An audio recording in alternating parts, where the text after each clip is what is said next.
On this Goldman Apple combination, what's the push all about? The push is all about bringing users who are not hardware users into the ecosystem through the attraction of services, right? It was interesting, the comments of that soundbite. You have to be an Apple Card user. You have to be in the United States. The Apple Card is created by Apple, but it is issued by Goldman Sachs. You know, Apple notes in their statement that 4.15% yield is 10 times the national average. I think I was talking with some colleagues about this morning.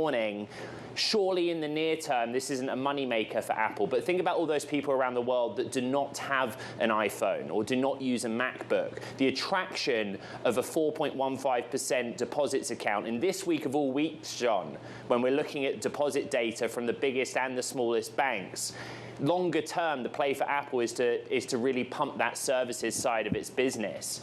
And think about the data that they can get access to in offering something like that, particularly those customers that they don't have data on from the hardware. How does it complement the broader push then, I think, is the broader question, ultimately then, Ed, and the stickiness of the ecosystem that Apple is offering? Is this just a supplement, a way of complementing that effort? Yeah, I don't know what you get on your savings account, John, but I get, what, 0.01% currently? Something so I think close to zero. Yeah, so I think 4.15% turns a few heads. You know, think about the attractiveness of that offer. I guess my point is, you can bring in new customers who are not iPhone users, who are not MacBook users. They get exposure to the banking or financial services from Apple. That introduces them to other services from Apple, which may lead to them becoming hardware customers as well. This isn't a huge surprise. Remember, they announced the initiative back in October. They're just putting flesh on the bones of that strategy.